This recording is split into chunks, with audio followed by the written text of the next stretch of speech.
হরে কৃষ্ণ। আজ চেষ্টা করব বাল্মীকি মনের লেখা রামায়ণ মহাকাব্যের লঙ্কাকাণ্ডের অংশ থেকে একটি যুদ্ধের বর্ণনা শোনাতে। কথাগুলো শুনতে শুনতে যেন আপনাদের চোখের সামনে যুদ্ধক্ষেত্র জীবন্ত হয়ে ওঠে। এই অনুভূতি নিয়েই আমি আপনাদের জন্য একটানা ভক্তিময়, আবেগঘন এবং দৃশ্যকাব্যময় উপস্থাপনা করতে চাচ্ছি। এটি হলো মেঘনাদ বধ। নমস্কার, আমাদের কৃষ্ণা টক্স বাংলা চ্যানেলে আপনাদের স্বাগতম। আজকের আলোচনা মেঘনাদ বধ। জয় শ্রীরাম। মহাযুদ্ধের প্রতিচ্ছবি। স্থান লঙ্কার উপকণ্ঠ, সমুদ্র তীর। সময় গভীর রাত বা আসন্ন যুদ্ধের পূর্ব মুহূর্ত। চারিদিক ভারী নিস্তব্ধতায় ঢাকা, কিন্তু সেই নিস্তব্ধতার নিচে চাপা রয়েছে লক্ষ লক্ষ প্রাণের আসন্ন মৃত্যু। একদিকে অযোধ্যার যুবরাজ রামের নেতৃত্বে লক্ষ লক্ষ বানর সেনা, তাদের চোখে ক্লান্তি নেই, আছে শুধু মানবীয় নেতা ও সীতামাতার প্রতি অবিচল আনুগত্য। তারা এই যুদ্ধে নেমেছে কারণ এটি কেবল রাজ্য জয় নয়, এটি ধর্মের সংস্থাপন। অন্যদিকে রাক্ষসদের অজেয় দুর্গ লঙ্কা, সেখানে দাঁড়িয়ে আছে রাবণের অধীনে অসংখ্য রাক্ষস সেনা। তাদের শক্তি ভয়াবহ, মায়া অপ্রতিরোধ্য, কিন্তু তাদের মানবীয় দিক হল তারা জানে যুদ্ধের ফল ভয়াবহ হতে পারে। রাবণ অহংকারে স্ফীত, কিন্তু এত বড় আয়োজন দেখে তার মনেও সূক্ষ্ম আশঙ্কার রেখা ফুটে উঠেছে।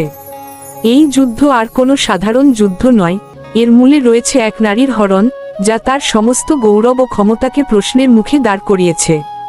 এই দুটি বিশাল শক্তি, লক্ষ লক্ষ বানর সেনা আর লক্ষ লক্ষ রাক্ষস সেনা, দাঁড়িয়ে আছে কেবল দুটি মানুষের সংঘাতের জন্য। যুদ্ধের মূল কারণটি এক, প্রেমের অধিকার। এই যে মুহূর্তে যুদ্ধের প্রস্তুতি, তার মধ্যে লুকিয়ে আছে ইতিহাসের রচনা। এখন আমরা প্রবেশ করি মেঘনাদের বীরত্বের গল্পে। মেঘনাদ লঙ্কার রাজপুত্র, যিনি জন্মের সঙ্গে সঙ্গে অসাধারণ শক্তি অর্জন করেছিলেন। তার জন্মের সময় মেঘ গর্জেছিল, বজ্রপাত হয়েছিল, তাই তার নাম মেঘনাদ, যার মানে যার কান্না মেঘের মতো গর্জন তোলে। যুদ্ধক্ষেত্রে তিনি আকাশে অদৃশ্য হয়ে বজ্রের মতো আঘাত হানতেন। একদিন তিনি দেবরাজ ইন্দ্রকে পরাজিত করে বন্দী করে নিয়ে আসেন। স্বয়ং ব্রহ্মা এসে ইন্দ্রকে মুক্ত করেন এবং মেঘনাদকে সতর্ক করেন, যদি যজ্ঞ অসম্পূর্ণ থাকে তখনই মৃত্যু সম্ভব। এই দিন থেকে তিনি পরিচিত হন ইন্দ্রজিৎ নামে।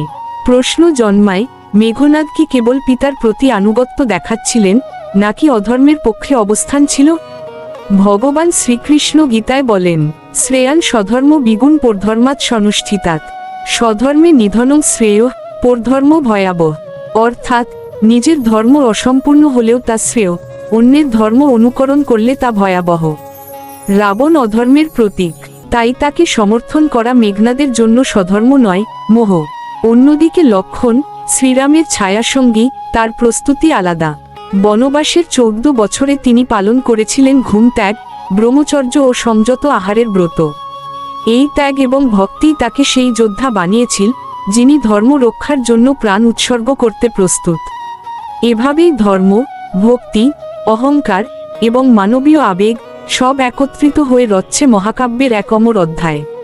এই যুদ্ধের প্রেক্ষাপট, এই সেনার বিশালতা এবং এই যন্ত্রণার মধ্য দিয়ে আমরা বুঝতে পারি, শক্তি ধর্মের সেবায় ব্যবহার করা হলে মহত্ব হয়, অহংকারে ব্যবহার করলে ধ্বংস।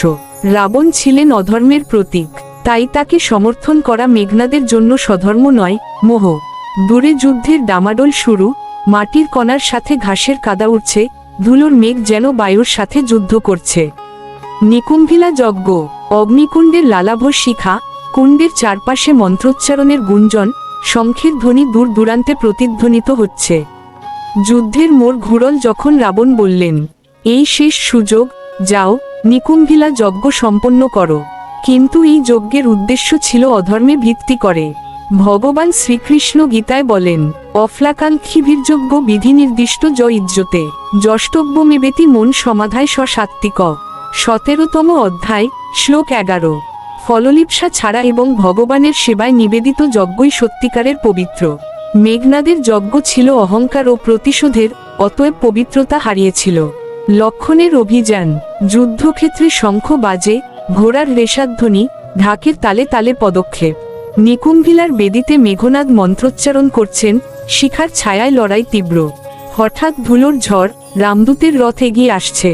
লক্ষণ প্রবেশ করলেন, চোখে শান্ত অথচ দৃঢ় আগুন। তিনি দ্বিধা না করেই যজ্ঞবেদী ভেঙে দিলেন। মেঘনাদ ক্রুদ্ধ, কিন্তু তার দৈবরথ ও অদৃশ্য শক্তি সব বিলীন। এখন তিনি কেবল একজন যোদ্ধা, রক্তমাংসের মানুষ। যুদ্ধের শব্দ ধীরে ধীরে থেমে যায়। ঠিক সেই সময় লক্ষণের শক্তিশাল মেঘনাথের বুকে আঘাত হানে। মেঘনাথ লুটিয়ে পড়েন মাটিতে আর মেঘনাথ বধ হয়। ভগবান শ্রীরামের স্ত্রী সীতা দেবীকে উদ্ধারের জন্য যদিও এই যুদ্ধ ছিল, তবুও ভগবান শ্রীরামচন্দ্র তাকে শ্রদ্ধা জানালেন। বীরকে শ্রদ্ধা করাই ধর্মের পরিচয়। এই কাহিনী শেখায়, তোমার জ্ঞান, শক্তি, প্রতিভা সবই অর্থহীন যদি তা ভগবানের সেবায় না নিয়োজিত হয়। মেঘনাদ ছিলেন অসীম প্রতিভাবান, কিন্তু ভুল পথে। লক্ষণ ছিলেন ত্যাগ ভক্তির মূর্তি, ধর্মের জন্য জীবনও তুচ্ছ করেছিলেন। ভগবান শ্রীকৃষ্ণ গীতায় বলেন, ধর্মস্য তত্ত্বং নিহিতং গুহায়াম। ধর্মের প্রকৃত তত্ত্ব লুকিয়ে থাকে হৃদয়ের গভীরে।